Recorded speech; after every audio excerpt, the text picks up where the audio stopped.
안녕하세요, 모카 김한영입니다. 최근 기사들을 보면 아주 혼란스럽습니다. BYD 관련 기사들 하루아침에 손바닥 뒤집듯이 막 바뀌는 그런 것을 볼 수가 있는데요. 최근 들어서 아토3가 우리나라에서 1위를 차지했다, 이런 기사까지 나오기도 했어요. 얼핏 봐서는 와, 중국차의 돌풍이구나 라는 생각이 들기도 하고, 아니 그럼 테슬라는 어쩔 건데 테슬라보다 BYD가 더 많이 팔렸다는 건가? 오늘은 이것에 대해서 간단히 살펴보도록 하겠습니다.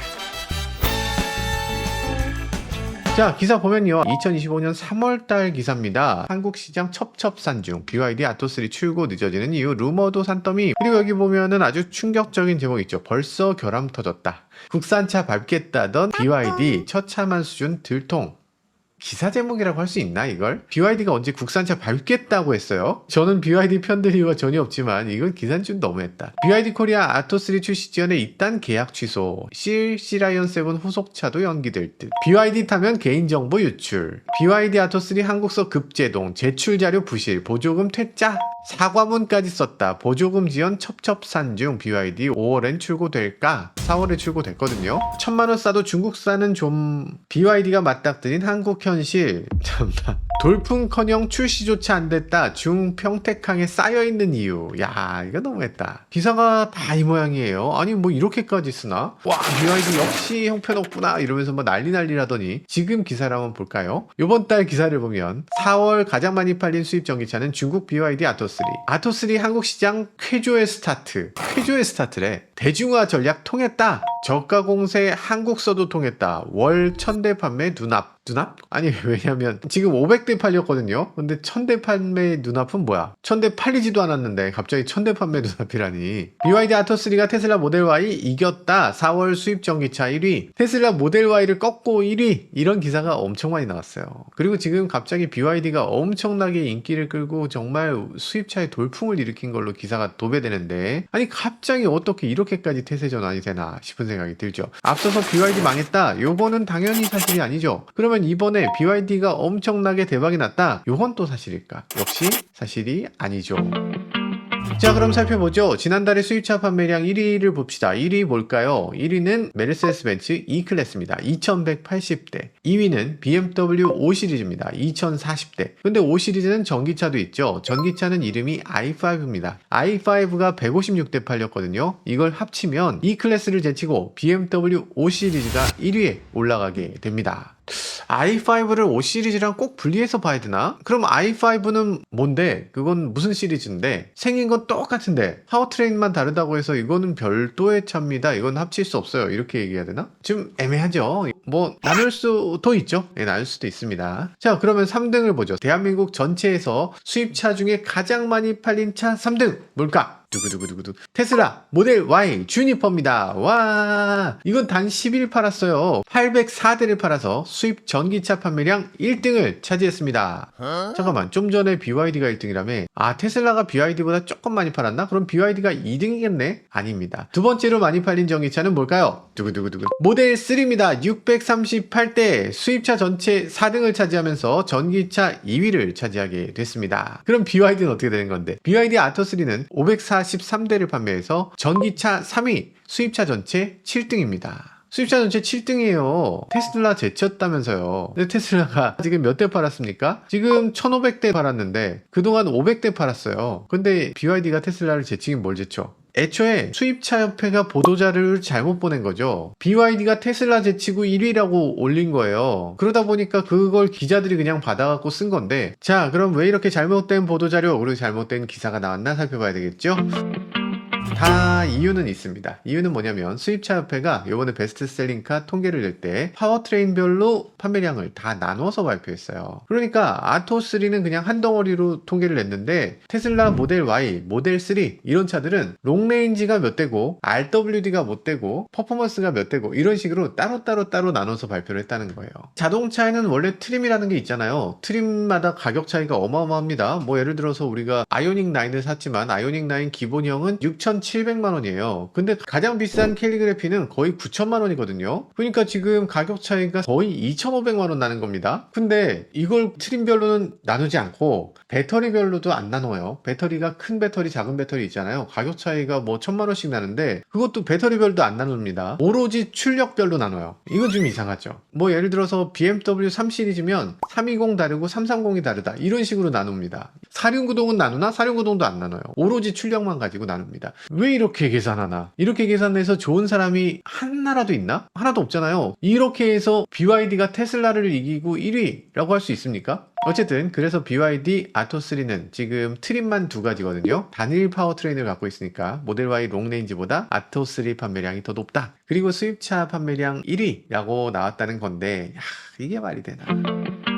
자, 물론 지난달 아토3 판매량을 보면 무시할 만한 수준은 아닙니다. 수입 전기차 중에 3위, 그리고 수입차 전체를 놓고 봐도 7위니까 이 정도면 상당한 겁니다. 포르쉐 카이엔, 메르세데스 벤츠 GLE, BMW 3 시리즈보다도 많이 팔린 거예요. 괜찮죠? 괜찮은 판매량입니다. 국산 전기차하고 비교해보면 국산 전기차 중에는 지난달 아이오닉 6가 610대 팔렸으니까 아이오닉 6와 BYD가 비슷하게 팔린 겁니다. 봉고 3 EV, 뭐 EV9, 제네시스 전기차보다도 많이 판 거다. 괜찮죠? 괜찮게 판 겁니다. 게다가 아토3는 가만 보면 이 한 달 전체를 판 것도 아니야. 아토3 출고가 늦어졌다고 기사가 계속 나왔잖아요. 그래서 출고가 계속 늦어져서 처음 출고된 게 4월 15일입니다. 그러니까 전체로 따지면 한 보름 정도 판매한 건데 그게 540대 팔렸다는 거니까 그러면 한 달 전체로 하면 1000대 팔리겠네 라는 단순 계산으로 아까 그 기사가 나온 거예요. 1000대 눈앞이다. 그 와중에 우리가 출고가 계속 늦어지면서 중국에서는 페이스리프트 모델도 나왔습니다. 제가 지난번에 가서 본 요거예요. 지금 그러니까 우리나라에 파는 게 졸지에 구형이 된 건데 아마도 이 페이스리프트 모델을 좀 기다렸다가 사자라는 분들도 분명히 계실 것 같고 정말로 기사처럼 월 1000대가 팔리게 될지 요건 조금 더 지켜봐야 될 것 같습니다. 문제는 지금 BYD가 아토3만 있는 게 아니죠. 아토3 자체를 놓고 보면 지금 국산 전기차 예를 들면 EV3하고 비교했을 때 EV3보다 월등히 좋으냐? 당연히 아니고 그럼 EV3랑 대등 아니야? 요것도 사실은 쉽게 답하기 어려워요.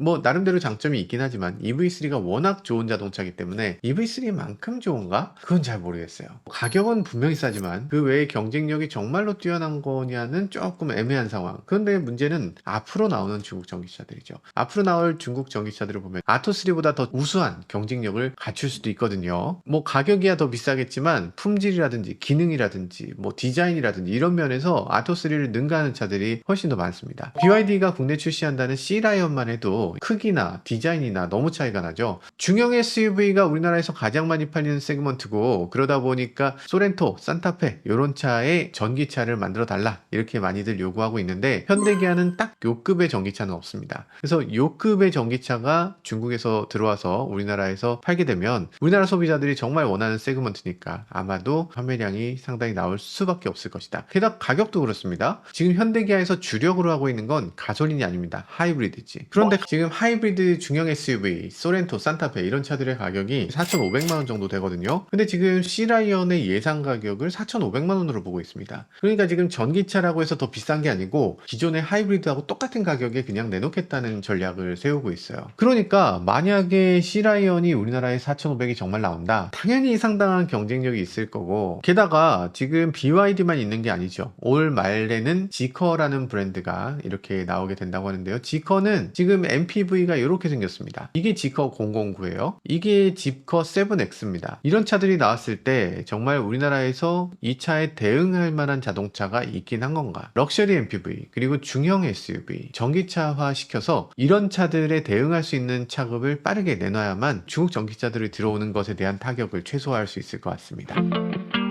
네, 제가 누누이 말씀드리지만 흔히 말하는 전기차 캐즘 그런 건 없습니다. 현대기아 전기차 캐즘이 있는 거죠. 세계 전기차 판매를 놓고 보면 계속 늘고 있습니다. 매년 늘어나고 있고 이 증가 속도는 어떤 파워트레인보다 빨라요. 물론 그 전에 많은 사람들이 뭔가 잘못 생각한 것도 있었어요. 전기차라는 게 갑자기 어느 날 한순간에 빡 스위치 켜듯이 빡 바뀌는 거다라고 생각했던 사람들도 상당히 있는데, 그러니까 100% 전기차로 한순간에 갈 거야 라고 생각한 사람들이 있었겠지만 그렇게 되는 법은 없죠. 당연히 그런 건 없고, 작년에 비해서 뭐 10에서 20% 증가된다? 그럼 엄청나게 빠르게 되는 겁니다. 근데 지금 25% 30%씩 증가하고 있어요. 증가 속도는 상당히 빠르고, 그리고 25%씩 감소하는 자동차도 있습니다. 바로 가솔린 엔진이에요. 가솔린은 25%씩 떨어지고 있습니다. 물론 순수 가솔린 전체가 전기차로 가는 건 아니고 그 사이에 하이브리드로 가는 자동차들이 상당히 있는 거죠. 사실은 뭐 하이브리드도 내연기관이니까 이건 뭐 전기차와 가솔린의 중간이라고 할 수는 없고, 가솔린은 도저히 탈 수가 없다. 이 가솔린을 최소한 하이브리드라도 해서 연비를 조금이라도 더 향상시키자, 이런 움직임이 있다는 거죠. 그러니까 그 얘기는 반대로 말하면 가솔린은 더 이상 기술 개발이 이루어질 방법이 없다. 하이브리드든 뭐든 이 파워트레인을 더 덧붙여서 어떻게든지 가솔린의 연비를 향상시키는 노력을 추가로 해야만 한다. 그런 상황이 되고 있다는 겁니다. 그래서 우리가 지금 전 세계의 자동차 파워트레인의 변화를 보면서 알아야 되는 건, 지금 전기차의 캐즘이 아니라 가솔린의 종말을 봐야 됩니다. 지금 이 시장을 보고서 그걸 읽지 못하면 뭔가 큰 착각을 하고 있는 거예요. 전기차 캐즘이라는 말은 우리의 경쟁력을 자꾸만 약화시키는 그런 잘못이라고 할 수 있어요. 말씀드렸다시피 세계 전기차 판매는 계속 늘어나고 있고 우리는 그것에 대한 대비가 제대로 안 돼 있기 때문에.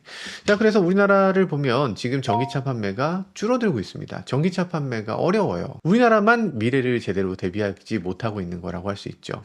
왜? 왜냐면 지금 현대기아가 갖고 있는 전용 전기차 거의 없기 때문입니다. 전용 전기차를 한번 보죠. 현대차는 아이오닉 5, 6, 9 있죠. 기아는 그래도 좀 나아서 EV3라는 차 있지만 EV6, EV9 이렇게밖에 없습니다. 일단 엄청나게 비싸서 일반인들은 구입하기 만만치 않죠. 그리고 더구나 아이오닉 5 같은 자동차, 그리고 아이오닉 6 같은 자동차, 이걸 SUV나 세단으로 보는 사람은 많지 않죠. 이걸 보면 떠오르는 건 해치백이에요. 우리나라는 해치백을 기본적으로 그다지 좋아하지 않는데, 근데 해치백 느낌이 물씬 나는 자동차를 지금 과연 우리나라에서 제대로 팔 수 있을까? 만약에 아이오닉 5나 6 디자인을 똑같이 하고 여기 엔진이 달려 있다면, 여기다 엔진을 달았다면 이거 팔렸겠어요? 역시나 안 팔렸을 겁니다. 그러니까 아이오닉 5, 아이오닉 6가 안 팔리는 이유는 전기차여서가 아니라 이런 차급은 원래부터 인기가 없기 때문이기도 합니다. 왜 하필이면 인기 없는 차를 갖고 왔나? 혹시라도 인기 있는 차급 소렌토나 산타페를 전동화하면 그게 너무 잘 팔려서 기존의 산타페나 소렌토가 안 팔릴 가능성이 있기 때문은 아닐까? 전기차를 가리켜서 마진이 없는, 오히려 팔수록 손해보는 자동차라고도 하는데, 그러다 보면 자동차 회사 입장에서는 전기차를 내놓으면서도 이게 잘 팔리길 바라지 않을 수가 있어요. 실제로도 영업일선에 있는 사람들은 그런 얘기도 합니다. 예전에 아이오닉 5 처음 나왔을 때 이건 팔면 수당이 적었어요. 보조금이다 뭐다 신경 써야 될 건 훨씬 많은데 소나타 파는 것보다도 수당을 더 적게 줍니다. 이걸 왜 팝니까? 라고 얘기했던 적이 있었어요. 요즘은 뭐 수당이 같지만 사실 전기차는 수당을 더 줘야죠. 영업사원들이 훨씬 열심히 일해야 되는데. 그래서 지금 전기차는 엄청나게 비싸서 일반인들이 쉽게 구입할 수 없고요. 그리고 우리나라 사람들이 좋아하지 않는 차급이기도 하고요. 그리고 영업사원 입장에서도 이 차를 팔았을 때 남지가 않습니다. 그러다 보니까 전기차는 점점점 사람들에게 외면받는 가능성이 있죠. 근데 우리나라 전체가 내세우고 있는 방향성은 뭡니까? 전기차를 더 많이 파는 거죠. 전기차를 더 많이 파는 방향을 찾아야 되는데, 이 자동차 같은 물건은 분위기가 정말 중요합니다. 그런데 지금 전기차처럼 이렇게 너무 비싼 차라서 내가 사지 못하면 그럼 어떻게 될까? 당연히 전기차를 산 사람들을 손가락질하기 마련입니다. 아니, 몇몇 사람들만 타는 건데 그 사람들을 위해서 굳이 전용 주차장을 제공한다는 게 말이나 되냐? 몇몇 사람들이 타는 건데 그 사람들이 화재를 일으켜, 몇몇 사람들이 타는 건데 그 사람한테 세금을 몰아, 이런 얘기가 나오게 되는 거죠. 저희도 이번에 경험한 게 있습니다. 이번 달 말에 이사를 가게 되는데, 이번 이사 가려고 사무실을 한 100개 정도는 찾아봤어요. 근데 사무실을 가도 정말 다 마음에 들어도 정말 안 되는 게 있습니다. 기계식 주차장에 전기차를 주차할 수 없다. 강남, 서초, 송파 여기에 기계식 주차장에 전기차 주차할 수 있는 주차장은 한 곳도 없었어. 심지어는 새 차량이 전기차면 세차를 할 수 없다고 X가 돼 있는 곳도 있었습니다. 야, 이건 좀 너무하지 않나? 사실 이건 소수자 차별이에요. 전기차 오너들이 더 소수잖아요. 나머지 내연기관차 오너들이 다수잖아. 그러니까 소수에 대해서 뭔가 거부감을 갖게 되고, 쟤는 왜 전기차 타서 저렇게 우리를 힘들게 만들어? 타지 말라 그래. 이렇게 하게 돼요. 이 다수가 소수를 이렇게 괴롭히는 거 그냥 보고만 있을 겁니까? 지금 환경부든 국토부든 전기차 보급한다고 뭐 이렇게 비용을 쓴다고 하지만 지금 비용 쓰는 게 문제가 아닙니다. 이 주차장 관리인들한테 공문 한 번이라도 날려줘야 돼. 전기차 주차를 잘할 수 있도록 협조 바랍니다. 요거 한 줄이라도 써서 보내줘야 돼. 전기차 오너들에 대한 권익도 좀 보전해 줄 수 있도록 제도적인 마련을 해줘야죠. 아, 괜히 또 흥분했네. 자, 어쨌든 지금 전기차 보급은 분위기가 무엇보다 중요한데 지금 우리나라 전기차 분위기 어떻습니까? 테슬라 나쁘다, 벤츠 나쁘다, BYD 나쁘다, 이런 식으로 수입 전기차는 엄청나게 나쁜 거라고, 우리 시장에서 퇴출돼야 된다고, 이런 분위기를 만들려고 열심히 노력하고 있죠. 국산차만 어떻게든 해주고 수입차는 다 내치려고 이런 식으로 자꾸만 하면 그럼 전기차에 대한 부정적인 인식은 계속 커져만 갑니다. 이런 분위기를 만들게 되면 결국에 전기차로의 전환 영원히 올 수가 없어요. 이건 당연한 겁니다. 예전에 우리나라 그랬잖아요. 핸드폰에 있는 인터넷 기능이 이게 해킹의 위협이 있고 이런 것들 없어져야 된다고, 위피라는 안전한 거 쓰라고, 네이트 버튼 달아주고 뭐 이런 인터넷 버튼 달아서 이 스마트폰 인터넷을 써야 된다고 하고, 그게 우리나라 사람을 위한 거라고 얘기했었잖아요. 그게 뭐야? 그렇게 했을 때 우리가 정말 좋았나? 그래서 결국에 스마트폰 시장이 컸습니까? 결국에 삼성이 갤럭시 어떻게 해서 만들게 됐어요? 삼성의 갤럭시는 아이폰이 있었기 때문에 나온 겁니다. 아이폰이 우리나라 들어오지 않았으면 갤럭시를 만들지 못했을 거예요. 아이폰 쇼크가 있었기 때문에 삼성이 갤럭시를 만들고 전 세계를 지배하는 스마트폰 메이커가 될 수 있었던 거죠. 그러니까 자국 산업 보호를 한다는 측면으로 접근하면 정말 미래가 없는 겁니다. 전기차로의 전환도 영원히 오지 않을 거예요. 소비자들이 해외 자동차들이며 다양한 선택을 직접 할 수 있고, 그래야만 전기차에 대한 관심도 커지고 미래가 만들어지고, 그래야 우리나라 자동차들도 또 다른 방법을 찾고 국제 무대에서 치열하게 경쟁을 할 수 있을 겁니다. 아토3 아니라 뭐 안드로메다 3호 뭐 이런 거라도 이 소비자들이 선택할 수 있는 선택의 폭을 넓혀줄 수만 있다면 무조건 받아들여야죠. 뭐 누가 만들었어 뭐 어때? 외계인이 만들었어 어떻습니까? 그게 정말 나쁘면 소비자들이 선택 안 할 거 아니에요. 일단 들어와야지. 그리고 제대로 판매가 돼야 되고 더 많은 사람들이 공정하게 경쟁하는 모습을 봐야 되고. 그래서 기사가 하루는 막 이렇게 미친 듯이 때리다가 하루는 또 이렇게 막 엄청나게 용비어천가 하듯이 이런 식으로 막 롤러코스터 타지 왔다 갔다 하지 않고 좀 객관적인 정보를 얻을 수 있도록 해야, 그래야지 소비자들이 제대로 된 선택도 할 수 있게 되겠죠. 앞으로는 다양한 가격, 다양한 차종이 더 많이 공급돼서 소비자들의 선택권을 넓혀서 우리나라 자동차들도 더 높은 경쟁력을 가질 수 있기를 바라봅니다. 지금까지 저는 모카 김한용이었습니다. 감사합니다. 김한영의 모카소 차 이야기. 세상은 넓어 차들은 달려가지. 하나 둘씩 펼쳐지는 차의 모험. 바퀴 아래 세상은 무궁무진해.